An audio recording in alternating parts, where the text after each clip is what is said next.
This episode of the Game Biz is brought to you by Audible. For a free 30-day trial, just head on over to audible.com/GameBreaker.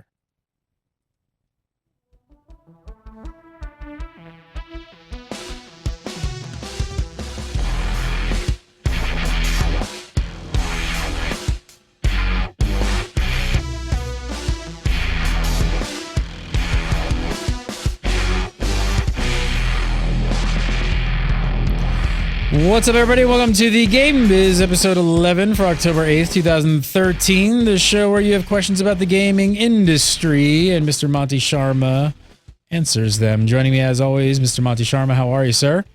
I'm doing great, Gary. How about you? Excellent, excellent, excellent. Good to be back. Good to see you and ready to talk about some video game business stuff. Sounds good. All right, so first up this week, Aaron.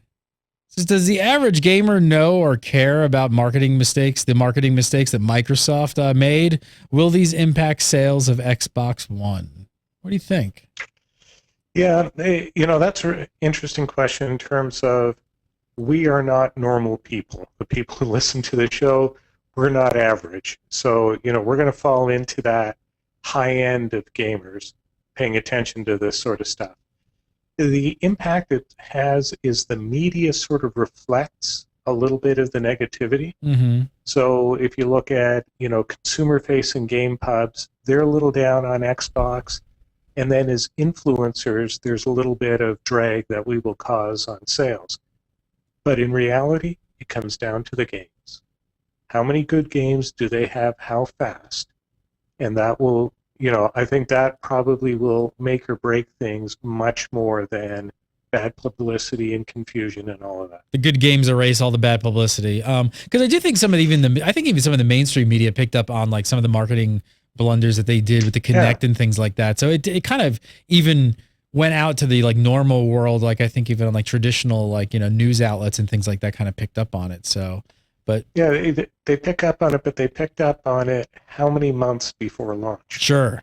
And so for the average person who doesn't spend, any time during the week thinking about this stuff, and that's not really important news to them either, right? Goes. Like they're in the middle of watching like some political news thing or something, and they come up with like a 30-second package on the Xbox One or something like that. Like that's they don't care. So yeah, absolutely. Sorry, I forgot to turn the light on. No worries. All right, so next up, Jester XX. He says the PS4 is sold out. Why can't they get more in stores? And will this help the Xbox? Why can't they just crank them out? Build more. Build more. So there's limitations on factories, believe it or not, that you can only get certain components. So, processing chips, video chips, enclosures, all of that stuff. I worked on a handheld project once with somebody I'm not allowed to talk about. The most vicious NDA I've ever signed with these guys. But they actually got to the point that the hinge they wanted for this handheld was in such high demand by something else that I can't talk about, that they ended up paying more for the hinge than the processor. Wow. And you look at that and it's, wow, so manufacturing is complex. The other thing is they know that things will get cheaper. So if they do a run and they let it run out, so there's demand and there's people lining up at 5 in the morning to get the PS4, all that sort of stuff, that's okay, because a few months later they will have sourced things at a little lower cost. 6 months it'll be even lower cost, and they'll spread that out. The initial surge, people lining up, is a big deal. It's gotten kind of silly in society now, like it used to be. The rare thing you'd line up for, now people seem to line up for a sub. What do you think? I mean, do you think it's going to help the Xbox if people can't get PS4s on day one? Are they going to like actually? I feel like the average consumer has their mindset on something, and it's not like they're just going to show up at the store and be like, "Oh, I can't get a PS4, so I'll just pick up the Xbox."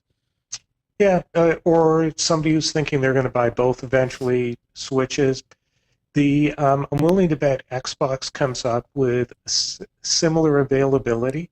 So you're talking about just as complex of a device being made in pretty much the same factories with, very similar components. So, whatever is impeding Sony's efforts is going to impede Microsoft's efforts, and it depends a lot on how much weight they can swing with the manufacturers. So Sony might say, hey, look, uh, you give us a deal on this, and the next run of BIOS is going to come through you, or we'll give you part of our television business or something else. And so Sony does have more market force than Microsoft does, but Microsoft can make up for that by just paying higher prices for things. Either way, they don't want to have a ton at the beginning. It's what we used to call demand limiting. What is that actually? Just that you just make it harder for people to get it until you're ready to sell it to them. Little velvet rope technique-ish? Yeah, you get all the benefits of it having launched it at that time, but and then you build up a certain amount of desire. Oh, I couldn't get it now. Now I really want it. I'm checking Best Buy, and it's available online, and it's sold out in a few minutes. All that sort of stuff. It's games marketers play. All right, next up, this one in from Nick. This is an interesting one. Defiance. Defiance is a game by Tryon Worlds, and it was this Transmedia project play that they were doing with Sci-Fi Network. Nick is saying that it seems like, that the whole Transmedia play is not really working too much. I'm not really sure of the numbers on the show or the game at the current time, but his question is, do you think that we'll see games and TV linked again? What do you think of this whole project in general now, like that it's been out for a while? Defiance does not seem to be doing extremely well. No. And so let's start with the show. Did you watch the show? I did not, to be honest. Yeah. So I'm a sci-fi geek. I watched the show, and it was a decent sci-fi show for, that network. Nothing sort of mind-numbing, but good, well put together, good storylines, and decent special effects. The interest in sort of inhabiting that universe, yeah, okay, there's some there, but it's not like it was Star Trek's universe or Star Wars, where it was a really compelling place you wanted to live. It suffered a lot from initial launch problems, and this, I think we've talked about this a couple of times. This happens because television has a date. Movies have a date. It has to ship on this date. Games can't do that. Games are, it's looking good, but we need another 6 months. We're going to slip it a year. And it's pretty obvious that it seemed like on launch, Defiance, the game needed more time. Yeah. And so, the big issue is going to be, does Defiance, and Tryon Worlds and Sci-Fi say, okay, no problem.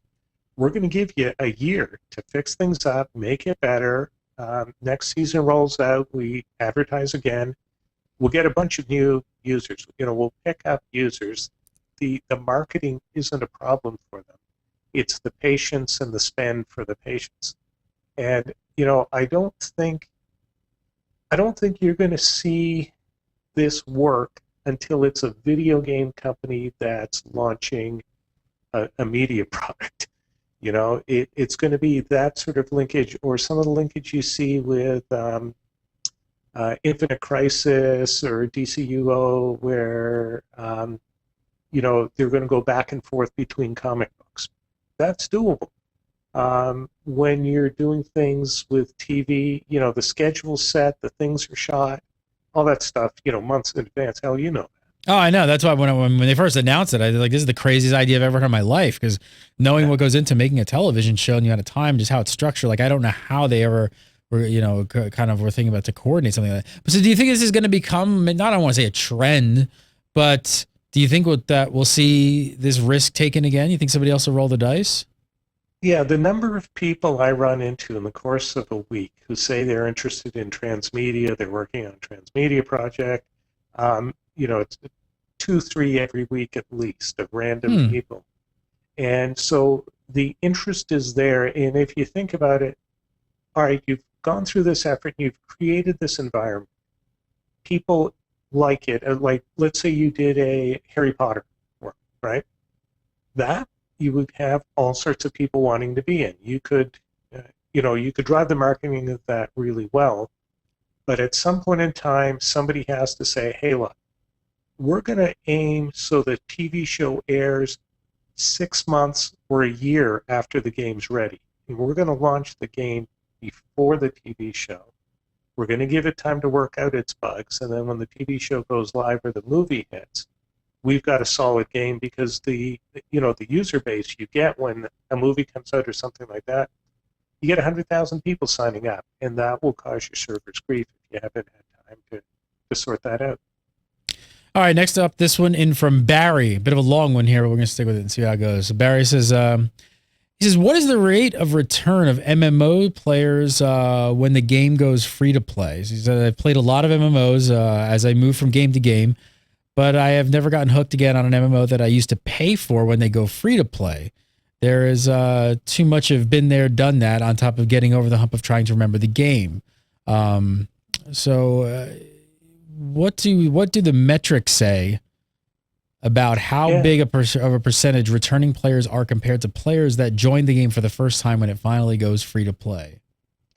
If you look at players who abandon the game, so let's say a player who walks away from the game and doesn't play it for months, the chance of them returning as a regular player is fairly slim. Mm-hmm. It is,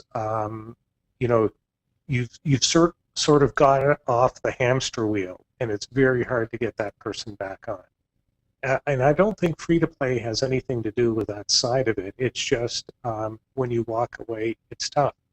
There's also a problem with trying new MMOs, or, like when I look at WoW now, I'd maxed out at level 60 well before, any of the expansions came out, and I had stopped playing. I went back for a couple of expansions, look around, it's like, yeah, it's kind of interesting. No, I don't want to grind up and look, they're getting mounts at an earlier age. It's so easy to get to this level.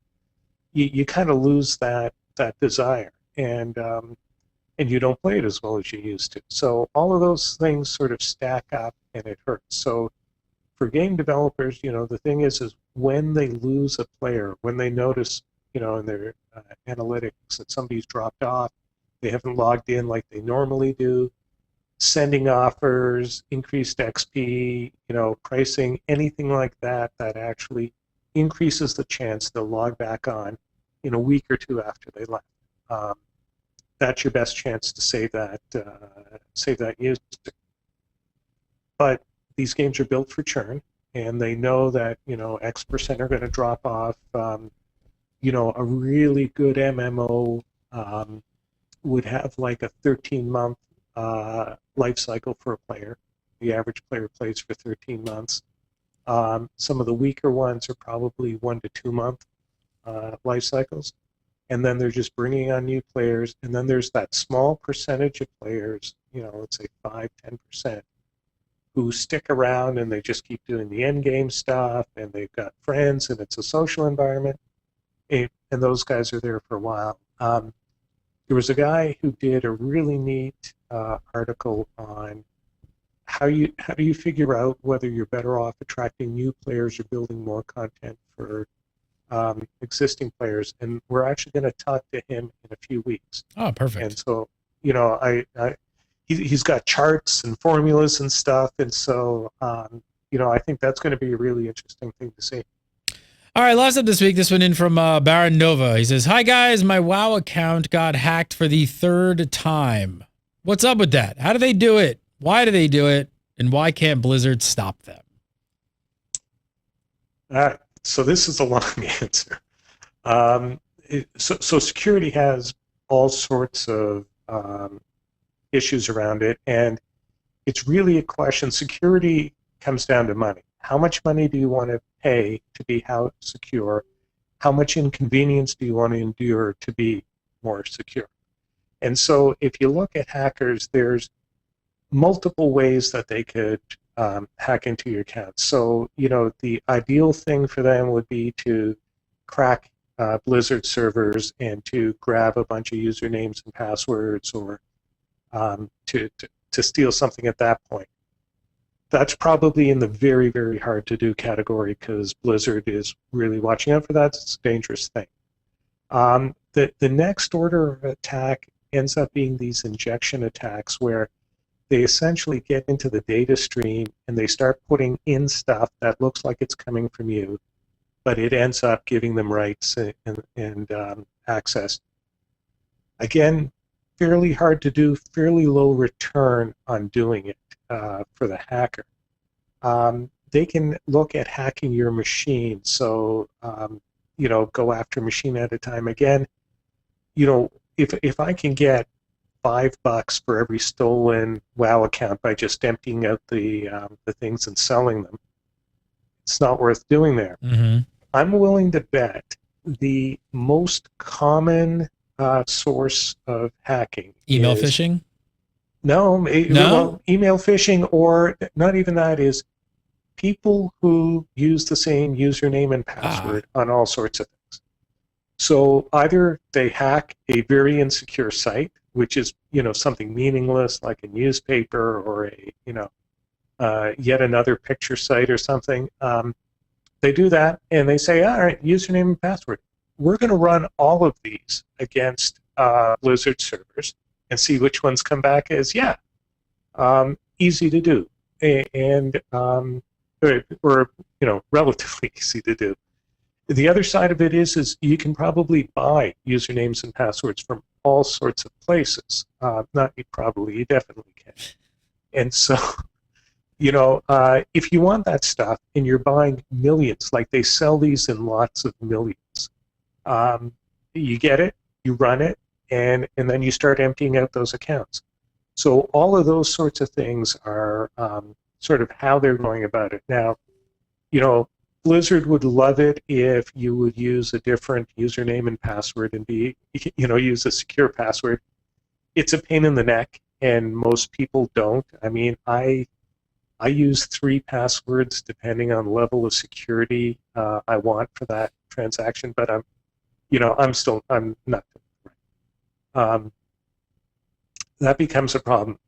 2-factor authentication, so the Blizzard Authenticator that came out, that's going to help, but they still have to provide some sort of service for the legit customer who hasn't played for a while and has completely forgotten their login or their password. They no longer have access to the email account associated with it. Again, that becomes an opportunity for social engineering attack.